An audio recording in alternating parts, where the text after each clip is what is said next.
Lucas Terra.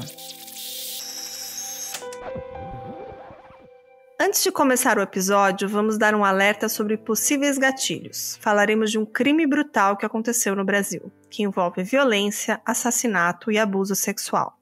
Caso você seja sensível a algum desses temas, pedimos que pare por aqui. Também não indicamos para menores de 16 anos e, se estiver acompanhado de crianças, sugerimos o uso de fones de ouvido. Se você chegou aqui agora, sugerimos que volte e ouça os 2 anteriores primeiro.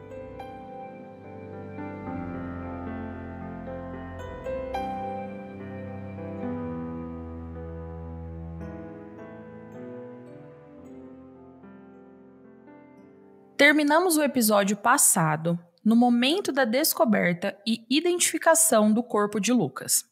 Mas antes de prosseguirmos, vamos voltar um pouquinho e conhecer melhor o Lucas, para que assim vocês entendam o porquê essa história chocou tanto a população brasileira e o porquê até hoje, mais de 20 anos após o crime, a comoção para que haja um julgamento e para que a justiça seja feita é tão gigante. Eu percebi que o pai dele vinha e dava sempre R$10 para ele passar o dia. E na época, R$10, né, era R$10. Você conseguia fazer um almoço, um lanche, uma janta. Né? E outra coisa que juntava Lucas muito para a gente é porque esses R$10 não passavam das 14 horas. E a gente queria saber, Lucas, o que você faz com esse dinheiro? E aí um dia ele me contou e me mostrou. Na verdade, ele foi descoberto, desmascarado. Estava perto da hora do almoço, eu já ia descer de um sábado, e aí apareceu várias crianças, meninozinhos de rua, na porta da igreja, olhando para ele, esperando calado. Aí ele, peraí que eu vou com vocês. E aí, sim, o que é que esse menino vai levar para o culto das crianças? O culto das crianças é até menor. Não é que todo dia eu pago lanche para eles. E ele acabava tendo que lanchar na minha casa, na casa de outros colegas, toda noite, para não dizer ao pai que ele gastava o dinheiro, né? E era assim, todos os dias, os menininhos corriam atrás dele para ter um lanche. O áudio que acabamos de reproduzir é parte integrante de uma entrevista exclusiva de Tony, um amigo de Lucas, de quem falaremos mais nesse podcast. Antes de contarmos quem era o Lucas e como era a sua personalidade, através da visão das pessoas que o conhecia, vamos dar uma olhada de uma outra forma. Vocês sabem que eu, Daiane, sou psicóloga. Então já se preparem para algumas análises quando estas couberem em pontos específicos da história, como este. Para a psicologia, e especificamente a psicologia da personalidade, nosso nome já tem um impacto na nossa vida no momento da escolha dele pelos nossos pais, na intenção para com esse nome. Um nome não é só um nome. Ele diz quem é você, quem é a sua família, quem são seus antepassados, de onde você veio e até mesmo quantos anos você provavelmente tem. Um único nome pode influenciar como os outros te veem e, em última análise, qual o tipo de pessoa você vai se tornar.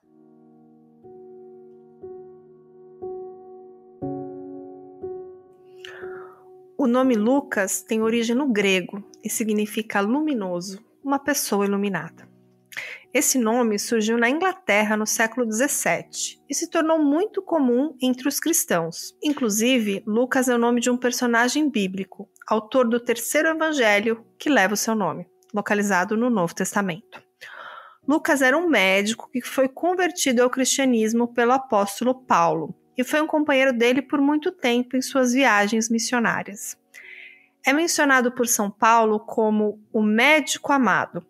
São Lucas é o padroeiro dos artistas, dos médicos e dos cirurgiões.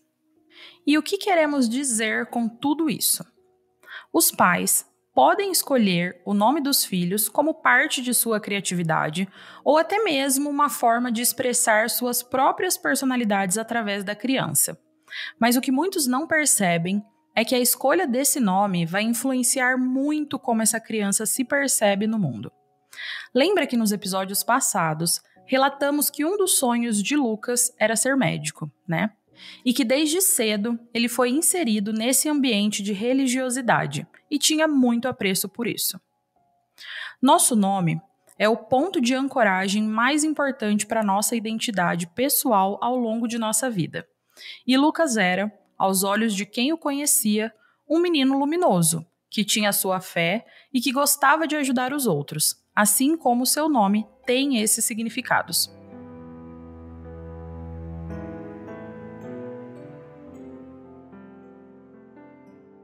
Agora sim, vamos conhecer um pouco de Lucas Terra através dos olhos de seu pai e do que ele escreveu no livro Traído pela Obediência e também de Tony. Lucas nasceu na cidade de Salvador, na Bahia, e nessa mesma cidade perdeu a sua vida 14 anos depois.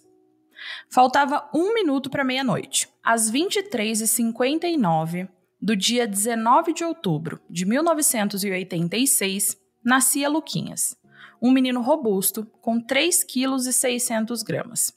Sempre muito curioso, cresceu ouvindo os mais velhos e aprendendo a respeitar os mais sábios. Morou boa parte da sua infância no Rio de Janeiro, na Avenida Atlântica 1910, a poucos metros do conhecido hotel Copacabana Palace. O garoto tinha o privilégio de morar de frente ao mar.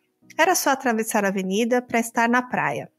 Sua família sempre proporcionou tudo que um jovem da sua idade gosta. Prancha de windsurf, patins, skate, bicicleta, games, computador e muitas outras coisas. Mas o seu pai, o Carlos Terra, relata que Lucas não se importava com o que tinha ou que podia ter. E que se alguém achasse alguma das suas coisas bonitas ou elogiasse os seus objetos, ele dava de presente para a pessoa na hora, sem pestanejar. Porque o que Lucas gostava mesmo era de ver e fazer os outros felizes.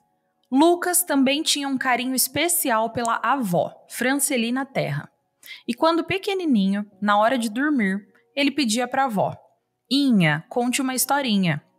Ela atendia o seu pedido e, ao terminar a historinha, entoava uma canção infantil para Lucas dormir. Foi a avó Francelina que ensinou, tanto aos filhos quanto aos netos, que Deus nos criou com uma boca e 2 ouvidos. Por isso deveríamos falar menos e ouvir mais. Então Lucas cresceu assim, muito apegado à religiosidade e à família. Inclusive, o Lucas só dormia depois de recitar o Pai Nosso. Seu pai relatou em seu livro que numa madrugada entrou em seu quarto e Lucas dormia de joelhos, fora da cama. De acordo com o pai, abre aspas, Lucas Terra vivia o que falava. Ele tinha uma visão da espiritualidade que impressionava. Seu objetivo maior era aproximar as pessoas do Pai Eterno. Ele não cansava de falar e quando era apresentado para alguém, em poucos minutos, pela educação, serenidade e a maneira de falar olhando firme nos olhos das pessoas, logo percebiam que ele era um jovem iluminado. Fecha aspas. De acordo com amigos de Lucas, o Tony, que convivia com ele na igreja, ele era muito mais que apenas um bom garoto. Ele era muito confiante, era muito determinado e com uma personalidade única. Então, assim, ele era muito brincalhão, conversador, falastrão, né, animado. Ele era muito resoluto também quando ele queria conseguir alguém e trazer pessoas para a igreja. Ele descia, ele ia lá no centro das favelas, as partes mais perigosas. Lucas estava sempre disposto a ajudar nas tarefas da igreja, fossem tarefas fáceis ou difíceis. Ele estava lá, se disponibilizando para ajudar. De acordo com relatos do pai Carlos, em seu livro, ele relata uma situação muito marcante. Certa vez, o Lucas chegou em casa feliz, dizendo que o líder do templo tinha incluído seu nome para um dia na semana ser o faxineiro dos banheiros. Carlos, no primeiro momento, não compreendeu muito bem o que o filho estava dizendo. Ou, na verdade, ele só estava tentando assimilar o que ele tinha ouvido, mas pediu, então, para que o Lucas repetisse. O filho, então, explicou que todas as quintas-feiras ele seria o faxineiro responsável pelo sanitário masculino. Seu pai não queria concordar com isso, mas o Lucas, então, responde: Paiê, tudo que eu faço na igreja não faço para o homem, e sim para Deus. Seu pai então acabou cedendo, pois conhecia o seu filho e sabia que aquilo era realmente o que ele pensava e como ele gostaria de contribuir na igreja. Carlos Terra relata ainda que quando Lucas tinha 13 anos, em 1999, ele chegou em casa e não encontrou seu filho. E ao ir à sua procura, o encontrou numa cena que o marcou para sempre. Lucas estava andando ao lado de um morador de rua que tinha aproximadamente uns 40 anos de idade. Lucas conversava com esse homem, caminhando em direção aonde estavam os seus outros colegas, sem se preocupar com as pessoas que o conheciam ali no bairro. O Lucas falava ao morador de rua assim, abre aspas, meu amigo, a sua vida pode mudar, e para que isso aconteça, comece a guardar os mandamentos de Deus. Fecha aspas. O pai acompanhou o filho de longe e viu ele e o morador de rua caminharem juntos até a porta do templo. E lá dentro, os jovens ofereceram ao morador uma refeição, um sapato e uma roupa. O seu pai dizia que o Lucas Terra trabalhava incansavelmente pela conversão dos necessitados e pelo bem-estar e felicidade dos amigos. E por esta sua fé, muitas pessoas mudaram de uma vida infeliz e sem esperança para uma vida feliz e com esperança. E aí era um novo ano, né, novas metas na igreja, porque a igreja tinha aquelas metas de ganhar almas, né, eles chamam assim, quando você consegue levar convidados para assistir os cultos. E tinha metas às vezes severas. Você tinha que ter uma cota de convidados presentes no culto para que você pudesse assistir alguns desses cultos. E o Lucas, eu sabia que já tinha chegado, tinha uns 2 dias, e ele conseguia, sem nenhum esforço, levar os convidados dele já, e já assistir o culto sem nenhuma dificuldade, né? O que acontecia com a gente quando a gente chegava do trabalho às vezes tarde, né, para assistir esses tais cultos especiais, a gente tinha que ficar na porta da igreja. Acho que todo mundo que já viu, passou alguma porta dessa instituição, e viu pessoas ali entregando jornais, né? Ali não é só entrega voluntária, ali tem metas. Então a pessoa já faz ali esperando que seus convidados se apresentem no culto e que ela possa ser liberada a assistir aqueles cultos especiais. E comigo não era diferente, né? Eu já estava no meu primeiro emprego, filho único ajudando minha mãe, e eu chegava às vezes tarde do trabalho e não tinha essa chance. Às vezes eu vinha triste, porque eu sabia que ia chegar cansado do trabalho, nem passava em casa, para tentar chamar alguma pessoa ali na rua mesmo, na porta da instituição, para poder assistir o culto. E foi em uma dessas que eu tive o primeiro contato com o Lucas. Ele me ofereceu, né, no caso, com linguajar da época, 2 almas. E ali começou a nossa amizade.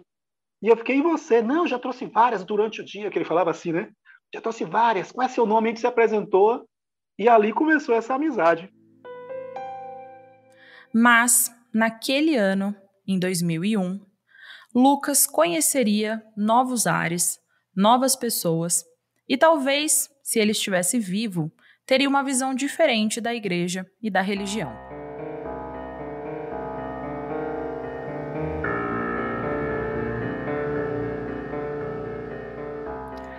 Era dia 5 de janeiro de 2001, sexta-feira.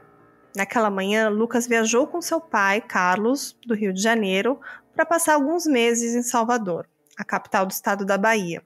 No Rio de Janeiro, Lucas tinha muitos amigos e não ficou muito satisfeito em viajar para a Bahia, mas como um bom e obediente filho, aceitou a mudança. Em Salvador, ele acabou por fazer mais amigos dentro da igreja e também no grupo de jovens. Ele chegou em Salvador no dia 6 de janeiro de 2001. Durante do dia 6 de janeiro até ele conhecer um grupo jovem, foi naquele período ali de janeiro, que ele conheceu o grupo jovem da Igreja Universal e acabou sendo convidado para participar do grupo. E aí ele começou a atuar na parte de evangelismo, aquela coisa de jovem, né, juntamente com os jovens.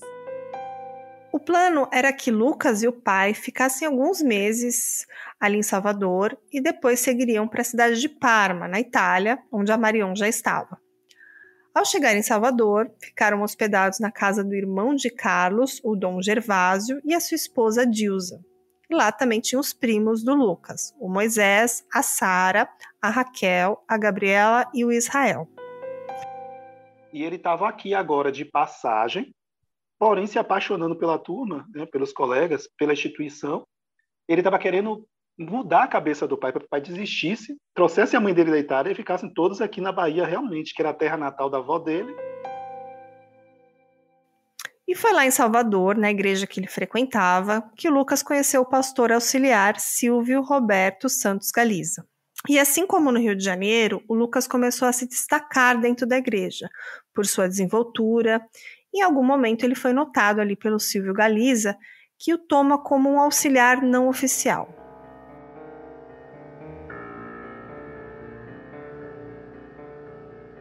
Bom, agora vamos um pouco mais adiante falar do fatídico dia 21 de março de 2001, uma quarta-feira. De acordo com Carlos, ainda através do livro que ele escreveu, o Lucas acordou às 6 da manhã, vestiu uma camisa branca de mangas compridas, calça social azul, cinto preto, meias e sapatos pretos. Às 6h30, saiu de casa dizendo que às 13 horas voltaria para almoçar. Pontualmente, no horário marcado, Lucas estava em casa para almoçar e falar das suas atividades que realizou ali na parte da manhã. De acordo com o pai, Lucas almoçou rapidamente, dizendo que precisava ir ao templo no bairro Pituba, onde o pastor Fernando Aparecido da Silva queria lhe falar algo. Às 17 horas, o Lucas retornou para casa, tomou banho novamente e trocou de camisa. E às 17h30 saiu novamente, mas não sem antes dar um abraço e um beijo em seu pai. Carlos também relata que naquele dia, no culto, os amigos de Lucas disseram que ele participou da reunião como sempre, demonstrando alegria por estar lá. Agora que citaremos os eventos daquela noite exatamente como descritos no livro de autoria de Carlos Terra, o pai do Lucas. E não se preocupem, em outros episódios também citamos outras fontes, outros depoimentos oficiais e outras pessoas.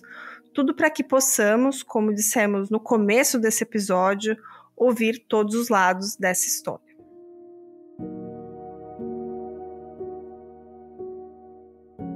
Abre aspas. Aquela noite era de reunião especial. Ao término, todos desceram as escadas. O salão era no primeiro andar. No térreo, conversavam e sorriam, como todo jovem faz. Era aproximadamente 21 horas e o Luquinha conversava com uma garota de 16 anos, uma jovem menina obreira que fazia o seu coração bater mais forte sempre que conversavam.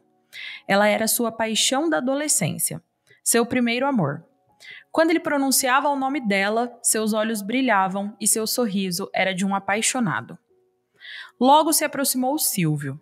Ele interrompeu a conversa do Luquinha com a sua amada e falou: "Vamos, Lucas, me acompanhe." Lucas prontamente atendeu. Ele sempre foi prestativo e obediente. Jamais ousava contestar, quanto mais desobedecer a ordem de um superior, que para ele era tão importante. Quando eu cheguei, porque eu trabalhava, eu já cheguei, porque eram 2 cultos à noite, né? Uma às 18 e outra às 20 horas. Eu cheguei justamente para esse das 20 horas, então eu já cruzei pela escada da igreja no primeiro andar, cruzei com o primeiro acusado, né, o Silvio, mas ele, o jeito dele era assim bem ríspido, né? Não tinha muita intimidade. Normalmente ele me cumprimentou e passou. E aí logo atrás veio o Lucas. E aí ele cochichando, eu subindo para o culto já atrasado, ele cochichando: "Martoni", me lembro como hoje: "Martoni, tô indo na Pituba resolver aquele negócio, mas tem um negócio para te contar quando eu voltar." Abre aspas. O horário limite para o Luquinha estar em casa, ao final do dia, era às 21h30. E quando por algum motivo atrasava, sempre telefonava e informava onde estava ou com quem estava. Às 21h50, o Luquinha não chegou e o telefone não chamou. Preocupado, levantei do sofá e fui trocar de roupa para sair atrás dele. Quando terminei de ajustar o sapato, o telefone tocou. Eram 22 horas, 9 minutos e 59 segundos. Era o Luquinha. Que alívio! Com a voz tranquila, ele falou: "Paizinho, estou com o Silvio no templo do bairro Rio Vermelho. Ele me chamou e me trouxe para fazer um propósito de oração." Ah, como eu estava enganado. Como tenho chorado e lamentado de arrependimento pela minha confiança. Eu pensava que o lugar mais seguro que o meu filho poderia estar era no templo. Confesso que nunca iria imaginar que essa fosse a última vez que ouviria a voz do meu filho querido.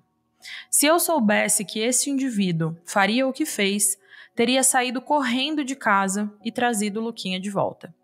Foi sem a minha autorização que o Silvio levou o Luquinha para outro bairro.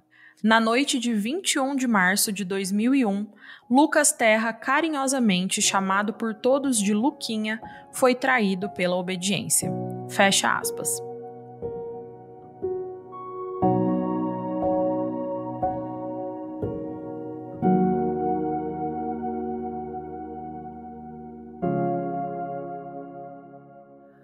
Naquele momento, o que Carlos Terra imaginava era que Lucas estava seguro na igreja, no propósito de oração. Mas quando Lucas não voltou para casa, o desespero começou a rondar os pensamentos desse pai.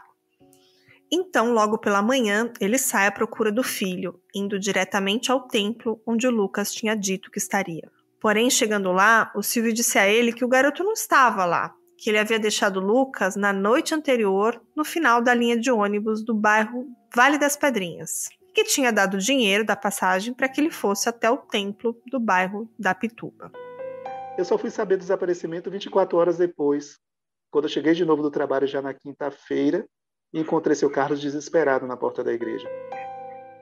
O Carlos sai novamente e se dirige ao bairro Pituba. Chegando lá, encontra o pastor Fernando, que o informa que Lucas não está lá e nem o viu na noite anterior. O Carlos, mais tarde, então vai até a delegacia registrar o desaparecimento do filho, mas lá ele esbarra em burocracias, pois em 2001 ainda se tinha que esperar 48 horas para poder registrar um boletim de ocorrência de desaparecimento, o que felizmente hoje já mudou. E a gente vai abrir um parênteses aqui rápido para compartilhar uma informação importante e de uso público. Foi no ano de 2005 que foi estabelecida uma lei conhecida como a Lei da Busca Imediata, que determina a investigação policial imediata em caso de desaparecimento de crianças ou adolescentes. Então, a orientação é procurar a delegacia de polícia mais próxima e registrar um boletim de ocorrência assim que a ausência incomum da pessoa for percebida. Em alguns estados, é possível fazer esse registro de ocorrência de forma online. Bom, fechando o parênteses e voltando à história, o Carlos, claro, saiu bem frustrado da delegacia e ele vai ali com um amigo percorrer hospitais das cidades e em algum momento ele volta até a igreja na esperança de encontrar o filho. Já no dia 23, 2 dias após o desaparecimento de Lucas, Carlos se encontra com um amigo do menino, que era obreiro na igreja, e os dois vão juntos até a igreja onde o Silvio estava para questionar sobre o paradeiro de Lucas. Lá, Carlos relata que o Silvio mudou a sua versão. E agora, ele dizia que Lucas tinha ficado em frente à Ceasa do bairro Chapada do Rio Vermelho, e não mais no ponto de ônibus. Esse amigo de Lucas, que o Carlos encontra, é Tony, que vocês estão ouvindo alguns trechos durante esse episódio e vão ouvir mais um agora. Nossa, as buscas foram talvez a parte mais sofrível de tudo isso, porque a gente percebeu que seu Carlos estava só, né? E estava com a mulher, né, a esposa e mãe dos seus filhos do outro lado do mundo, constantemente ligando para ele, e ele tendo que, né, dar uma de artista para poder disfarçar. E a gente começou a ver que ela começou a desconfiar e começou a aumentar, intensificar mais as ligações. E às vezes ele já olhava o celular e já limpava as lágrimas, que ele já andava chorando, sabe, silenciosamente. E eu nunca tinha visto, sinceramente, não sei nem se é uma fala machista minha que eu vou falar, mas nunca tinha visto um homem naquela situação. Nunca tinha visto. E todos nós, do nosso grupo de amigos, a gente começou a se movimentar para ajudar ele. E fiquem tranquilos. Como dissemos, iremos apresentar todas as versões dos acontecimentos, inclusive a versão oficial. Nesse dia, Carlos, junto com esse amigo de Lucas, vai a uma gráfica imprimir cartazes de pessoa desaparecida. E enquanto esperam, o celular de Carlos toca. E essa é a chamada do membro da igreja, dizendo que a polícia havia encontrado um corpo carbonizado, como contamos no segundo episódio, trazendo até estranheza a Carlos, de como esse membro tinha esse número, como ele relata em seu livro. Eles então vão até aquele local e lá, naquele momento, esse membro da igreja vai até o corpo, olha, volta até Carlos e diz que o cadáver não tinha semelhanças com Lucas. O que aconteceu foi o seguinte, eu fiquei sabendo, na quarta encontrei ele, na quinta encontrei o Lucas, que diga, na quinta eu encontrei o pai de Lucas no mesmo horário na igreja, que eu fiquei tomando ciência desse desaparecimento, e esse caixote já tinha aparecido na sexta, né? Se eu não me engano foi a sexta mesmo, foi na sexta, lá no terreno que hoje está o Extra da Vasco da Gama. E assim, não existia relação, era impossível. Quando eu cheguei no trabalho, que eu tinha falado com minha chefe, que tinha acontecido com meu amigo, aí minha chefe falou assim, inclusive saiu no jornal aqui, que apareceu um caixote com um corpo. E eu fiquei, nossa, eu fiquei até assim, pô, surreal isso, eu tô com um amigo desaparecido, a pessoa chegar e falar isso. Eu estranhei, mas ficou muito noticiado porque aquele terreno não existia, não acontecia nada disso, sabe? E aí tinha aparecido esse caixote. Mas a gente só veio ter ciência realmente dias depois. Ainda sobre esse primeiro dia que encontraram esse corpo carbonizado, mas que não tinham identificado como sendo de Lucas, e de que esse membro da igreja havia dito a Carlos de que realmente não era o Lucas, há algumas contestações e argumentações quanto à realidade dos acontecimentos e das falas desse membro. Essa parte é interessante, porque assim, essa pessoa que tinha o telefone de seu Carlos é pai de uma das nossas amigas, que fazia parte do grupo, que também era amiga de Lucas. E quando aconteceu tudo, esse celular que Lucas portava realmente era o mesmo número, era o mesmo celular do pai. O pai saía, deixava o celular dele com o Lucas, porque ele sabia qualquer coisa que acontecer, eu posso ligar do orelhão e acho o Lucas onde Lucas estiver. Esse era o celular que nós tínhamos também para nos comunicarmos com o Lucas, para fazer nossas programações. Então, essa nossa amiga, com certeza, passou o telefone para o pai dela, né? Seu Carlos nunca se conformou quando a gente falava disso. Não, mas não é possível isso. E por que ele me ligar na noite? E aí que é a questão. Eu entendo como o número parou na mão dele. Eu só não entendo como tão cedo ele já tinha certeza que o corpo era de Lucas. Quando questionamos essas informações, pois as informações que temos, através de matérias da época, é que esse membro disse que não era o Lucas e ponto, fim da história. Mas o Tony nos contou algo a mais. A pessoa que ligava queria forçar seu Carlos a entender que era, sabe? Mas teve isso, a gente tentou até trazer ele para ajudar, para ver se ele sabia de mais alguma coisa, porque o que aconteceu? Foi com menos de 48 horas do sumiço de Lucas que ele trouxe essa ligação, atestando certeza.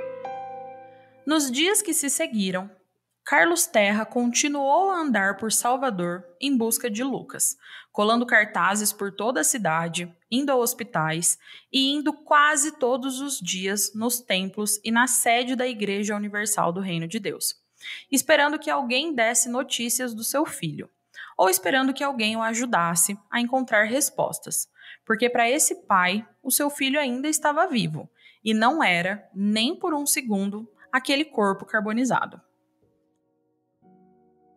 No dia 2 de abril de 2001, uma segunda-feira, 12 dias após o desaparecimento de Lucas, Carlos relata que estava na rua colando cartazes com 2 amigos que o ajudaram, quando seus 2 filhos mais velhos o encontram, com a pior notícia possível. Havia a suspeita de que aquele corpo carbonizado, encontrado alguns dias atrás, realmente era o seu filho Lucas.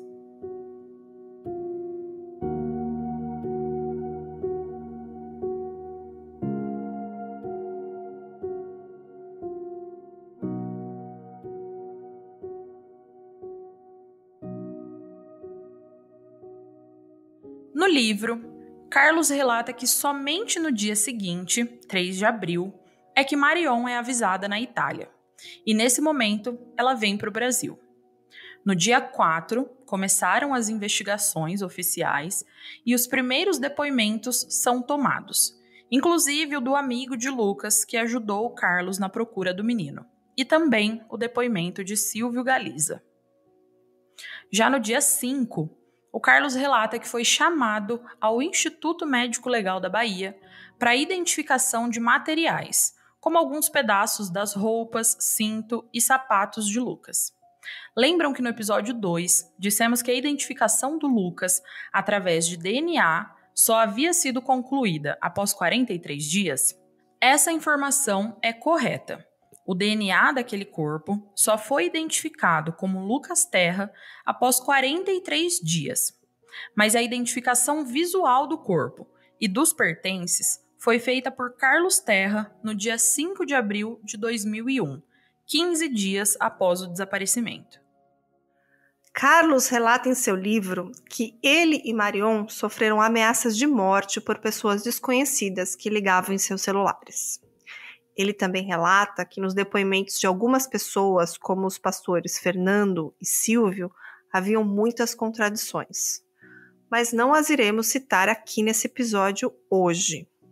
Esse episódio tem o intuito de mostrar quem era Lucas Terra, através dos olhos de algumas pessoas que o conheciam, e também entender um pouco melhor os acontecimentos do desaparecimento e da identificação de Lucas pelos olhos dessas mesmas pessoas que eram muito próximas ao garoto. E acreditamos que isso foi cumprido. Ainda temos um longo caminho pela frente para trazer toda a história a vocês e toda a complexidade que esse caso envolve. No próximo episódio, vocês vão saber mais sobre as investigações de uma perspectiva oficial.